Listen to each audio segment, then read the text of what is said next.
로마서 3장 1절로 20절까지 한 절씩 교독하도록 하겠습니다.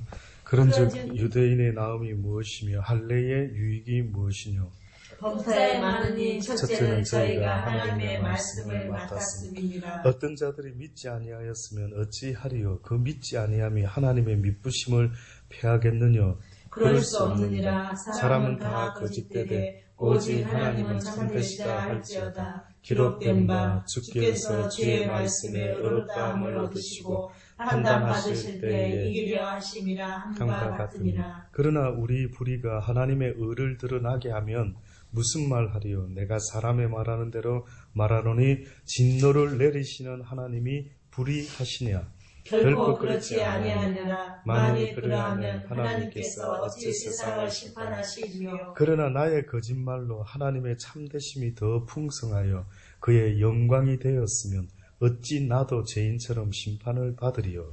또는 그러면 선을 이루기 위하여 악을 행하자 하지 않겠느냐? 어떤 이들이 이렇게 비방하여 우리가 이런 말을 한다고 하니 저희가 정죄받는 것이 옳으니라. 그러면 어떠하뇨? 우리는 나으뇨? 결코 아니라 유대인이나 헬라인이나 다 죄 아래 있다고 우리가 이미 선언하였느니라. 기록된 바 의인은 없나니 하나도 없으며 깨닫는 자도 없고 하나님을 찾는 자도 없고 다 치우쳐 한 가지로 무익하게 되고 선을 행하는 자는 없나니 하나도 없도다. 저희 목구멍은 열린 무덤이요 그 혀로는 속임을 베풀며 그 입술에는 독사의 독이 있고 그 입에는 저주와 악독이 가득하고 그 발은 피 흘리는데 빠른지라. 파멸과 고생이 그 입에 있어 평강의 길을 알지 못하였고 저희 눈앞에 하나님을 두려워함이 없느니라 함과 같으니라. 우리가 알거니와 무릇 율법이 말하는 바는 율법 아래 있는 자들에게 말하는 것이니 이는 모든 입을 막고 온 세상으로 하나님의 심판 아래 있게 하려 함이니라. 그러므로 율법의 행위로 그의 앞에 의롭다 하심을 얻을 육체가 없나니 율법으로는 죄를 깨달음이니라. 아멘. 예, 이는 하나님의 말씀입니다. 오늘 말씀 이것도 너무나 우리가 교회 다니면서 자주 듣는 말씀들이 많이 나오고 그래서 이 로마서만 제대로 이해가 되면은 기독교라는 것이 이런 것으로 구성되어 있구나. 그러니까 예를 들어 말씀을 예수님이 이렇게 비유가 아니면 설교를 안 하셨잖아요. 그러니까 예수님의 설교의 모습이 만약에 비유의 모습이다 한다면은 바울이 로마서를 통해서 하는 말은 뭘까라고 할 때에 어떤 윤곽, 뼈대 이걸 퍼즐같이 쫙 이렇게 맞춰서 이런 게 바로 지금 하나님이 말했던 모습이다. 이게 예수님의 설교의 이 모습이 바로 이런 모습이다 하고 좀 더 이제 이해할 수 있도록 바울이 교리적으로 이렇게 아주 자세하게 설명하는 이야기, 이게 어떻게 보면 로마서라고 말할 수가 있습니다. 그런즉 유대인의 나음이 무엇이냐? 과연 하나님의 택함을 받았다라고 하는 아브라함의 자손인 그 유대인들이 하나님을 알지 못하는 그들보다 나은 것이 과연 무엇이냐? 할례의 유익이 도대체 무엇이냐? 왜 하나님이 유대인들에게 그렇게 할례를 허락하셨고 그렇게 해야 된다라고 그 언약의 자손의 상징을 그렇게 말씀하셨느냐? 범사에 많으니 첫째는 너희가 하나님의 말씀을 맡았음이라. 많은 의미가 있겠지만 그 중에 가장 첫 번째 1순위로 꼽아라고 한다면 바울은 뭘 꼽았느냐면 너희가 하나님의 말씀을 맡기 위해서였다. 그러니까 아브라함을 택했다라는 것은 이 어두운 세상 민족들 가운데 누군가를 택했다라고 하는 의미는 그에게 무엇을 맡기기 위해서? 하나님의 말씀을 맡기기 위해 의미 있죠. 그런 거. 그러니까 유대인이 유대인 됐다라고 하는 것은 그들에게는 하나의 사명이 있는데 그것은 바로 하나님에 대해서 알고 그 하나님에 대한 지식을 모르는 그 사람들에게 증거해줘야 되는 그 역할을 맡은 자다라고 지금 바울이 말을 하고 있는 겁니다. 그러면 오늘 우리 시대에 하나님을 믿노라고 하는 기독교인의 의무는 뭘까요? 말씀을 증거하는 자들. 근데 증거하는 방법이 여러 가지 있다. 어떤 이는 선생으로, 선지자로, 복음 전하는 자로, 교사로, 장로로 이렇게 복음을 전하는 자도 있고 또 어떤 자는 어떻게 해요? 삶에서 섬김으로, 봉사로, 사랑으로, 희생으로 여러 가지 손발과 지체가 되어서 목적은 하나님의 살아계신 그 말씀, 그 뜻, 그 의미를 전하는 게 우리의 목적이다. 그러니까 우리가 이렇게 모여있는 목적이 뭡니까? 우리가 왜 이렇게 매일 모여가지고 하나님 말씀을 배우는 배우는 이 목적이 뭡니까? 하면 이것을 모르는 사람들에게 알려주려고 하는, 증거하는 목적 말고는 없는 겁니다. 근데 우리끼리 모여가지고 우리끼리 잘 먹고 잘 살고 행사하고 어쩌고 저쩌고 만약에 한다라고 하면 어느 순간에 우리가 착각을 하고 이 물이 흘러가야 되는데 쉽게 말하면 고여서 썩어버리는 일입니다. 복음은 흘러가야 돼요. 내가 복음을 들었는데 이것을 흘러보내지 못하면은 나는 썩게 돼 있어요. 이 원리가 무슨 원리냐면은 웅덩이의 물은 썩지요. 근데 길을 내가지고 이렇게 흘러가게 만들면 당장은 나한테 많이 안 쌓이는 것 같지만은 그러나 늘 썩지 않는 물이 흘러가는 것처럼 내가 하나님의 말씀을 자꾸 들으면 길은 커져요. 근데 이것을 소화시키고 흘러보내야 된다. 무슨 말이냐면 복음을 행함으로 또 전함으로 이것이 사람들에게 흘러가야만 된다. 이게 흐르지 않으면 무슨 문제가 생기냐. 나한테서부터 막혀버리면은 물이 흘러가다가 여기서는 썩고 또 다른 길을 찾아서 물이 흘러갑니다. 이해되죠? 별로 어렵죠. 그러니까 하나님은 박 집사님은 전도사님은 나를 누구를 쓰려고 이제 말씀을 가르쳤어요. 근데 이거 실컷 가르쳐 놨더니만 흘러가지는 않고 지식 삼고 앉아 있는 거예요. 말씀을 갖다. 예.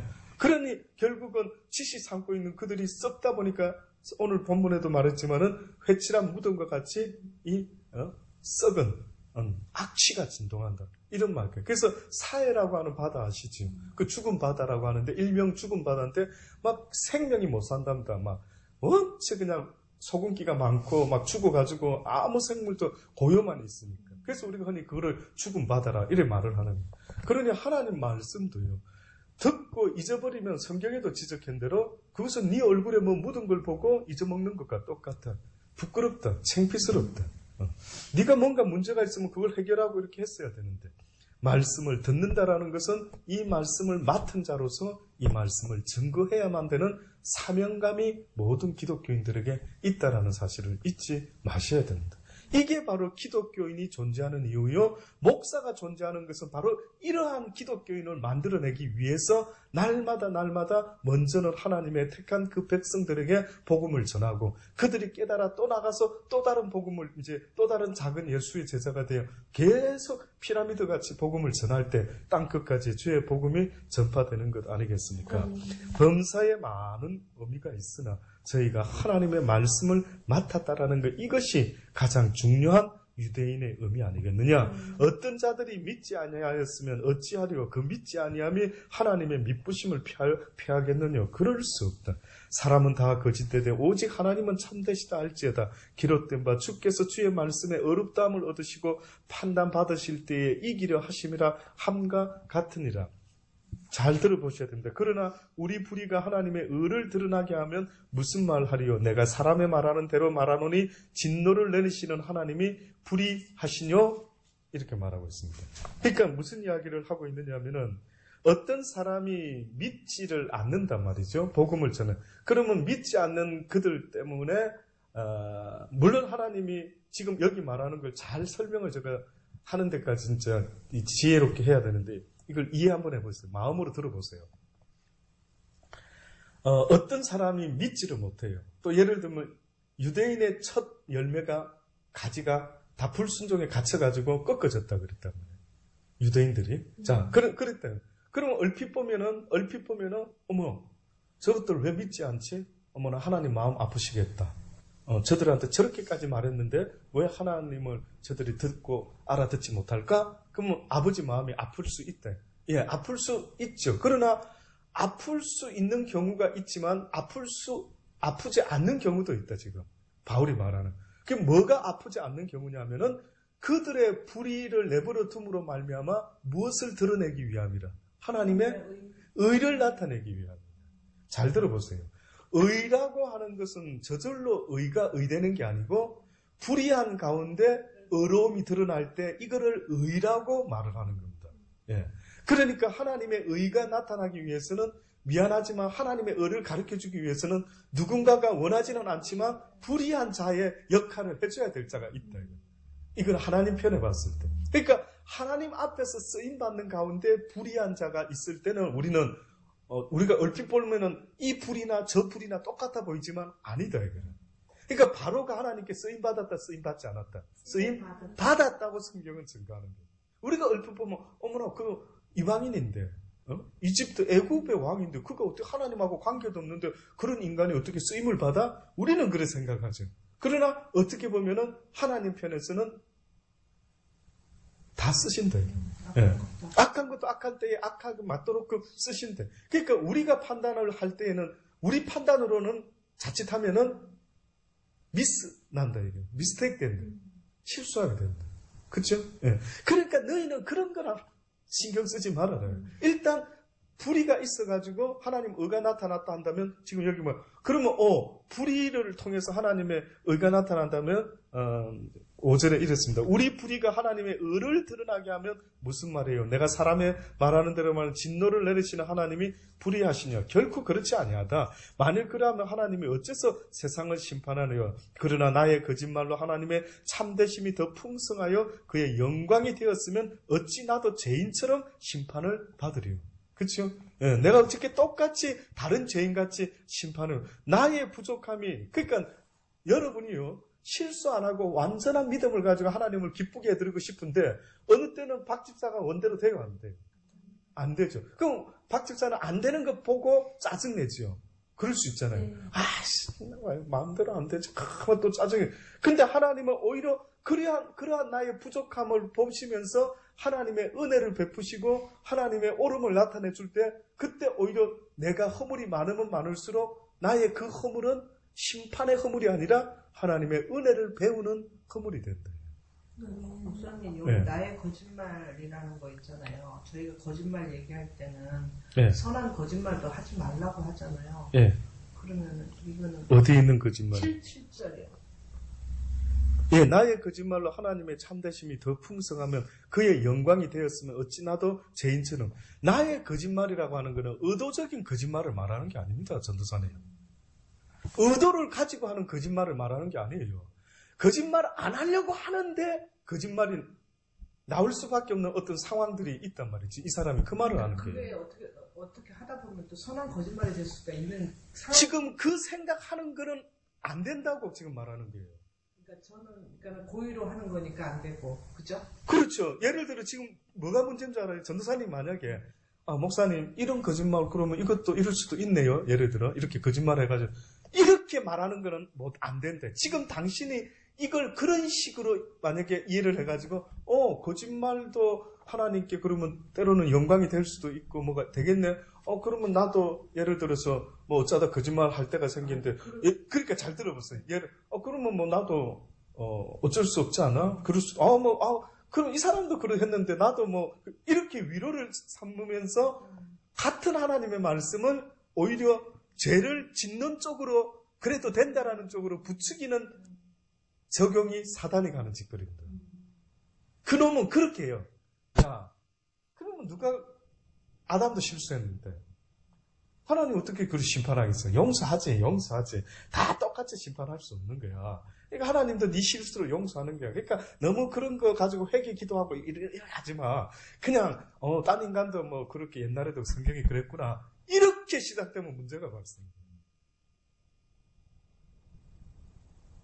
이게 참 때로는 그러니까 핑계를 대고 있을 때는 성경을 핑계거리로 갖다 붙이려고 하니까 지금 바울이 이렇게 설명을 하고 자 그렇다 하자. 그래 거짓말로 하나님의 참되심이 더 풍성하여 그의 영광이 되었으면 어찌 나도 죄인처럼. 떳떳하다 이거는. 내가 일부러 거짓말한 게 아니다. 사도 바울이 뭐라 그랬어요? 내 육신의 또 다른 법을 보고 이 죄 짓는 거 내가 한다? 내가 하는 게 아니다 이거는. 근데 그 대신 바울같이 이렇게 말을 할 수 있으려고 하면 자기는 이것을 좋아해야 된다, 싫어해야 된다. 싫어해야 된다. 떳떳하다. 하나님, 나 이거 싫어하는 거 아십니까? 너무너무 징글징글합니다. 나 이렇게 안 살고 싶어요. 도우소서. 날 좀 도와주소서. 그런데도 불구하고 내 육신에 뭐가 올라오고 있다고요? 또 다른 사망의 법이 나를 사로잡아 오는 것을 보는 거예요. 그래서 사도 바울은 나중에 하나님 앞에서 정말 자기 믿음으로 이건 내가 하는 거 아니지 않습니까, 아버지? 나는 원하지 않지 않습니까, 아버지? 근데 왜 이렇게 됩니까? 라고 했을 때 왜 이걸 내버려 두는 하나님의 의도하심이 뭡니까? 라는 그 고민까지 나갔던 사람이 바울인 거예요. 우리는 그 고민하느냐, 이거. 한 번이라도 그 의미를 나를 비추어서 내가 진짜 이 사망의 법을, 그래, 이까짓까, 이러고 살아가고 있는지. 그래, 이게 주는 기쁨도 있으니까. 이러면서 사는지를 봐라, 이거. 그렇게 바울과 같이 정말로 몸부림치다 한다면은, 그래 말할 자격이 있다. 아버지가 인정하신다. 그러면 어떠하뇨? 우리는 나으뇨? 결코 아니다. 유대인이나 헬라인이나 다 죄 아래 있다고 우리가 이미 선언하였느냐. 기록된 바, 그러니까 일단은 우리가 의를 드러낼 만한 조그마한 어떤 가치, 내가 남보다 낫다라고 말할 수 있는 어떤 것이 없다라고 말합니다. 지금 이 바울이 말하려고. 의인은 없나니 하나도 없고 깨닫는 자도 없고 하나님 찾는 자도 없고 다 치우쳐 한 가지로 무익하게 되고 선을 행하는 자는 없나니 하나도 없다. 저희 목구멍은 열린 무덤이요 그 혀로는 속임을 베풀고 그 입술에는 독사의 독이 있고 그 입에는 저주와 악독, 그 발은 피 흘리는 데 빠르고 파멸과 고생이 그 길에 있다. 다른 많은 지금 앞에까지 한 말은 의미가 있습니다.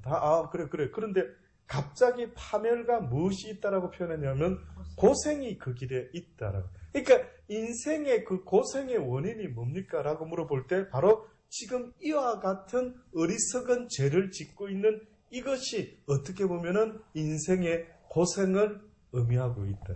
그럼 또다시 말하면 아담과 하와가 어느 순간에 범죄한 이후에 무엇을 명령을 받게 되냐면 한마디로 하는 고생을.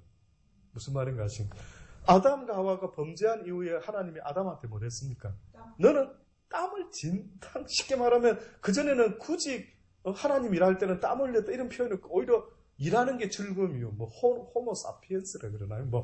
인간은 일의 즐거움을 가지고 있는 존재다. 예, 맞습니다. 인간이라는 존재는 가만히 있으면 재미가 없어요. 뭔가 자기가 기뻐할 수 있는 어떤 일을 할 때에 그 일을 오히려 통해서 즐거움과 기쁨과 안식을 얻는, 만족을 얻는 그런 존재로 지음받았다라고 말합니다. 일리가 있지요. 그런데 성경에 보니까 아담이 어느 날 하나님 앞에 범죄하고 난 이후에 그는 땀을 흘려야만이, 쉽게 말하면 일하는 즐거움을 얻는다? 못 얻는다. 못 얻는다. 일의 즐거움이 아니라 이제는 고생을 하기 시작하고 좋은 걸 내야 되는데, 채소를 내야 되는데 먹지 못하는 가시와 엉겅퀴가 막 자라는 희한하니, 이게 땅이 저주받은 증거라고. 너 때문에, 인간 때문에. 근데 이건 또 영적인 비밀 이런 것도 하나 있습니다. 그 아벨이 죽었을 때 그 어려운 자의 피를 땅이 받았다 했습니까? 안 받았다. 뜻밖에도 인간처럼 의인화시켜가지고 땅이 갖다가 한 의인의 피를 받아버린 거예요. 이게 네가 저주받는다, 땅아. 네가 뭐 때문에 그 피를 받았느냐? 받지 말았어야 되는데. 이게 무슨 의미일까? 상당히 이해하기가 어려운 부분. 예, 그러나 복잡하게 여러분의 그 어떤 믿음 속에서 복잡하게 혼란스러워 할 건 없지만, 그러나 어쨌든 땅이 잘못을 한 겁니다. 땅도 얼핏 보면, 그렇죠? 아담 하와도 잘못했지만 땅도 그 피를 받았다라는 성경에 아주 묘한 말씀이 사실은 있습니다. 어쨌든 그래 되어서 그 다음부터 아담도 저주받았고 하와도 사실은 아담과 하와도 저주받고, 그 다음에 나중에 보니까 땅도 결국은 어떤 상황에서 저주를 받아가지고 이제는 실질적인 문제가 발생해요. 그러니까 아담이 태어나서 벌을 받긴 했는데 당장 눈에 가시적인 뭐가 나타났는지 몰랐는데 가인이 아벨을 죽일 때에 확연하게 이 땅이 저주받으면서 어떻게 보면 땅이 하나님의 명령대로 좋은 걸 내야 되는데 씨 맺는 채소와 열매 맺는 나무와 이런 것들이 있는데 그 저주가 땅에 임하다 보니까 어느 순간에 땅이 점점 가시를 내고 엉겅퀴를 내고 인간의 삶이 피곤하고 힘들고 고생스러워지는 이런 일들이 있다. 참 영의 일은 우리가 다 뭐라고 말하기 어려울 정도로 참 의미심장합니다. 그러나 어쨌든 이런 모든 파멸과 고생이 그 길에 있게 되고 평강의 길을 알지 못하였고, 그러니까 사람들이 무엇이 평강의 길이고 무엇이 곱생의 길이라 하는 것을 잘 모르고 있다라고 성경은 바울을 통해서 말합니다.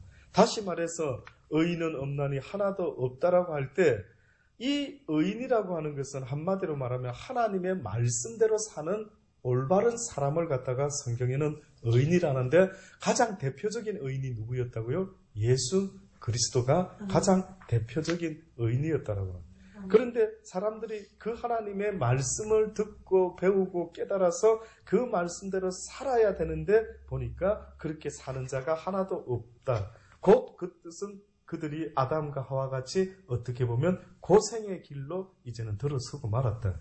너희가 어찌하여 평강의 길을 알지 못하였고 저희 눈앞에 하나님을 두려워함이 없느니라 함과 같으니라. 이게 가장 결론적인 큰 문제입니다. 가장 그 악한 짓을 하는 자들의 그 결론은 한마디로 하나님을 두려워하는 것이 없기 때문에 그 짓을 하는 겁니다. 내 마음에 선하신 하나님을 두려워할 줄 안다, 경외할 줄 안다라고 할 때에는 나를 추스릴 수가 있죠. 근데 사단을 두려워하고 경외한다라고 할 때는 너무나 뜻밖에도 사단이 하지 마라 하는 것을 안 하는 어떤 분위기보다는 사단이 요구하는 걸 하는 겁니다. 사단이 요구하는 걸 하는 거예요. 그러니까 사단이 하라고 하는 것을 우리가 뭐 박효진 장로님 설교도 들은 것처럼 사람을 그저 죽이고 파멸하는 일, 이거를 해라고 자꾸 하는 겁니다. 사단이. 그러니까 어떻게 보면은 사단의 말에 순종하지 않으면 어찌 될까봐 두렵고 떨리는 이런 경외심이 있는 겁니다. 선한 일을 행할 때 하지 않으면 안 되지, 내가 선한 일을 해야지 하는 두려움을 가지는 건 괜찮은데 그 반대로 악한 일을 안 했다가는 내가 악한 자에게 혼이 나는 게 아니야 라는 어떤 두려움 가운데 살아가고 있는 우리의 모습을 보시고 너희가 두려워해야 될 것은 악한 자가 아니라 나 만군의 여호와 하나님입니다. 오히려 내 말을 행하지 못하면 어떻게 할까라는 두려움이 있어야 되는데 너희는 오히려 악한 것에 종노릇하면서 그 악한 놈이 너희를 죽인다, 너 내 말 안 들으면 죽여버려 이런 것들을 통해서 그냥 계속해서 두려움 가운데 우리로 하여금 악한 일을 하게 만들고 있는 이 희한한 반대의 모습입니다. 이쪽은 두려움으로 선을 행하게 하고 이쪽은 두려움으로 악을 행하게 하고 있는 이것이 있으니 어찌하면 좋을 거라고 지금 말을 하고 있습니다. 그러니까 사단이라는 놈은 어떻게 보면 결론적으로 항상 죽이는 표현. 우리나라 그 욕 가운데 너무 안 좋은 욕들이 바로 이런 죽음에 가요. 죽여버려. 아이고 죽겠다. 이상하죠? 어디서부턴가 우리는 우리 입술의 묵상과 그 열매가 얼마나 중요하다라는 거 알았죠. 하나님이 받을 만한 말이 나와야 되는데 어느 순간에 우리 민족이 어느 순간에 뭐 사는 게 어려워서 그런지 늘 보면 막 육신아, 저는 그때쯤 죽일 놈, 잘라 육실에서 토막 낼 놈, 무슨 한 놈, 우리 욕들을 이렇게 조사해서 들어보면은요, 내 자식한테 할 말이 있고, 내 자식한테 하지 말아야 될 표현이 있는데, 이것은 누가 이런 걸 가르쳐 줬는지 모를 정도로 어디서 배웠는지 사단이 안 좋겠어요. 예, 사단은 네 뿌린 대로 거두게 만들려고 계속해서 우리 입에 나오는 말들이 그렇게 저주스럽고 죽음을 향하는 말들을 쏟아내고 있다. 그러니 하나님의 선한 쪽으로 이제 터낸 사람이란다면 그 가장 기본적인 변화가 일어나야 된다. 그 말입니다. 말. 그러니까 기독교인이 내가 하나님을 지금 잘 믿고 있다, 제대로 가고 있다 이런 걸 알 수 있으려면 내 입에 지금 무슨 말들이 나오고 있는지를 봐야 돼. 내 입에서 어떤 과거의 옛 구습에 아직도 젖어 있는지. 그러니까 옛 구습이라는 것도 이겁니다. 사단이가 나쁜 생각 자꾸 줘가 그걸 자꾸 하다 보니까 이게 완전 내 몸에 굳어버린 거예요. 말도 나쁜 말 자꾸 쓰다 보니까 이게 내 입에 굳어버린 거예요. 그러니 주님도 이제는 네가 선한 걸 배웠으니 이제는 선한 말을 하고 나쁜 말은 어떻게 하지 말아라. 이제 벗어버리고 이제 그런 거는 몰랐을 때나 족하지 이제는 알았으니까 써먹지 말아라. 그러면 저와 여러분의 말이 이제는 입에서 나올 때 아이고 죽겠다 진짜 그게 아니라 우리 청전도사처럼 아이고 살겠다. 축복합니다. 예, 이 복받을 녀석아. 네가 하나님의 복받을 녀석이 그렇게 살아서 되겠니? 하면서 가르쳐주는 거예요. 네. 커플. 그래, 그분 그 이야기하죠. 그래, 겨우 우리가, 겨우 하나 끈진 표현이 있다면, 흥해라. 그 정도로 어떻게 보면, 야, 참, 말도 안 되는데, 우리 말들이, 그래서 저도 가끔 우리 대한민국 영화들이 보면은요, 얼마나 욕이 많은지 모릅니다. 아니, 어느 영화는 진짜 욕으로 시작해가 욕을 안 쓰면 영화가 안 되고, 욕을 안 쓰면 깡패가 안 되는지 몰라도, 어느 순간에 그 악한 영의 메신저가 되어가지고, 비록 영화라 하지만 그 속에서 수많은 어린 청소년들에게나, 젊은 사람들에게 또 나이 먹은 사람, 아주 욕을 가르쳐주고 있대요. 욕을 가르쳐. 자기 하는 짓이 부끄러운 짓인지, 내가 어디에 쓰임받고 있는지, 내가 어느 영화에 출연해야 되는지, 왜 그런 걸 분별해요? 내가 만약에 하나님을 믿는 사람이라 한다면, 어떻게 그가 그런 영화를 찍으래도 돈을 주겠대도 집사님 같으면 하겠습니까? 네? 영화 하나 찍는 게 내 혼을 거는 건데, 그걸 모르더라고요, 인간들이. 어떤 영화 배우는 그러잖아요. 예술이지 않습니까? 예술이어서 온 마음과 전신과 온 힘을 다 쏟아가지고 작품 하나를 성경의 온 마음과 뜻과 힘과 목숨과 생명과 다 막 바치는 건 누구한테만 이랬습니까? 하나님께 향할 때만 그걸 쓰라는 거예요. 그런데 무슨 영화를 찍을 때 할 때에 그걸 막 써가지고 하겠다라고 할 때 그 사람이 어떻게 되겠냐. 그 영화 한 편 찍고 나면 아마 그 사람요, 영적인 데미지를 엄청 입을 겁니다. 아마 영화 찍는 중에도 영적인 데미지를. 그래서 옛날에 엑소시스트니 외국 영화 있죠. 이거 찍다가 죽는 사람들, 그 다큐멘터리로 찍은 걸 제가 한번 관심 있어. 죽음에 대한 미스터리 죽음. 보니까 그 영화 촬영하는 중에 또 촬영을 끝나고 나서 희한하게 죽는 자들이 생기는 거예요. 영화에 몰입한 것밖에 없었는데. 어리석대. 그러니 막 기독교인이라고 간증하고 교회 다니고 이런 탤런트 연예인이 만약에 어떤 사람을 웃기기 위해서 그런 표현을 쓴다라고 할 때 참 모순 속에서 헷갈리겠다. 정신 착란 일어나겠다. 이건가? 이거 맞는 것 같은데 내가 내 맡은 일 열심히 해라 했으니까 내가 주님께서 허락하신 일 내가 열심히 순종해서 잘해가지고 하나님의 영광을 나타내리라. 이렇게 하면서 무슨 짓을 하고 있다. 만약에 할 때 이해되십니까? 하는 자기도 이해가 안 될 거예요. 내가 지금 진짜 하나님을 위해서 하고 있는. 그러니까 내가 돈 열심히 벌어가지고 예를 들어서 하나님께 11조 많이 해야지. 근데 술 장사를 한다. 예를 들어. 사실은 문제 있는 겁니다. 아직 믿음이 자라기를 기다리고 있는 것밖에 없어요. 하나님. 정말 믿음이 자라가면요. 집사님 아시잖아요. 해라 해도 못하는 게 있어요. 이상하게 본능적으로 안 되는 게 있어요. 그래서 성경에 뭐라 하냐면 하나님의 사람들이 이제 거듭나서 살 때는 악한 세상의 죄를 지으라 해도 지을 수가 없다고 이야기를 해요. 왜? 그거 하면 막 괴로운 거야. 그전에는 안 괴로웠는데 거듭나고 나서 하나님 말씀을 배우고 하면 이제는 막 그게 괴로운 거예요. 내가 왜 그랬을까? 그러지. 이제는 내가 세상적으로 이 유견으로 가지고 이런 거 세상에 그냥 쓰레기 같은 거 보고 듣고 살아가는 이것도 이제는 막 괴로운 거예요. 막 떠나고 싶다. 빨리 떠나서 내 아버지 앞에서 그것 때문에 이제 마음이 그럴 때는 아버지가 박수를 쳐주죠. 그래 이제 알겠느냐. 그런데 그게 아니라 내 뜻대로 안 되니까 막 열받쳐가지고 이놈은 빨리 하늘나라 갔으면 좋겠다. 이것은 하나님이 받는 거 아닙니다. 그거는 우리 속을 알기 때문에 아버지가 그걸 기뻐하는 거예요. 그러니까 바울을 기뻐하시는 이유가 뭐냐. 그의 육신의 법을 보고 바울은 괴로워합니다. 이 사망의 법에서 누가 나를 해방시켜줘. 주여 내가 빨리 가고 싶은데 내가 육신 가운데 꼭 살아야 된다고 한다면은 그것은 나를 구원하신 주님을 증거하는 그 믿음 가운데 내가 살아가지 않겠습니까? 라고 말을 했던 것입니다. 결론적으로요. 우리가 알거니와 무릇 율법이 말하는 바는 율법 아래 있는 자들에게 말하는 것이니 이는 모든 입을 막고 온 세상으로 하나님의 심판 아래 있게 하려 함이라. 그러므로 율법의 행위로 그의 앞에 어렵다 하심을 얻을 육체가 없나니 율법으로는 죄를 깨달음이라. 그러니까 율법을 주셨다라고 하는 것은 어떤 면에서는 모든 인간에게 무엇을 알려주셨느냐 하면은 너희는 죄인이다 이렇게 알렸죠. 근데 왜 모든 일을 이렇게 죄인이다라고 죄 가운데 가다 놔 버렸을까? 왜 하나님이 죄 가운데 우리 인간을 가둬놔 버렸을까? 어떻게 보면. 왜? 어떤 목적, 어떤 이유, 어떤 의도가 있을까?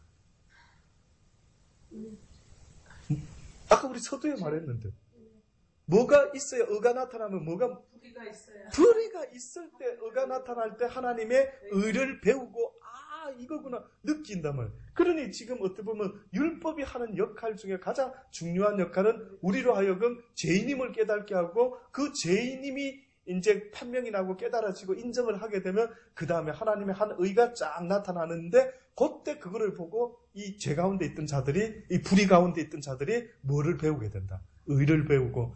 근데 요 의가 쫙 나타났는데 성경이 여기 뭐라 그랬습니까? 하나님의 한 의가 나타났는데 이게 뭘로 대표로 나타났댔어요? 말씀인데 말씀이 무엇이 돼요? 육신이 돼요. 뭐로 나타났다? 예수 그리스도로 나타났다. 그래서 예수님이 한 의가 되셨대요. 그리스도의 의가 되셨대요. 그래서 우리는 자꾸 그분을 의인이다. 성경이 자꾸 그래 말을 하는 겁니다. 그러니까 이제 의가 이렇게 불의 가운데 쫙 나타나는데요. 근데 어떻게 나타났느냐 하면, 불이라고 하는 모습은 하나님 앞에서 사람들이 뭘 지었다? 죄를 지은 거죠. 그러면 의라고 하는 것은 요 모든 죄를 갖다가 자기들이 죄값을 치러야 되는데, 자기들이 죄값을 치르지 않고 누가 의로 나타나서 죄값을 치러줬다. 예수 그리스도께서 나타나셔서 불의한 자의 죄값을 대신 치러주셨다. 그러니까 의가 뭔지 몰랐는데, 의라고 하는 것은 어떻게 보면 불의 가운데 그 모든 것을 악으로 악을 갚지 않고, 악으로 죄를 죄값으로 갚지 않고, 어떻게 보면은 의로 하나님께서 모든 불의를 대신하셨다. 이해되시기 바랍니다. 그렇게 해서 이제 결국은 예수님의 이 한 의가 나타났는데, 이제 이 의로 말미암아 모든 자가 불의에 갇혀 있긴, 왜 이해가 안 된다? 왜 아담이 지은 죄가 나한테까지 적용되지?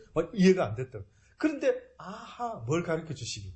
이 의를 가르쳐 주시기 위해서 그랬구나. 그래서 아담으로 말미암아 죄가 들어왔고, 예수 그리스도로 말미암아 생명의 의가 나타났으니 이제야 내가 이 생명의 가치, 그리고 그 하나님의 의로우심과 공의로움에 대해서 감을 잡겠다.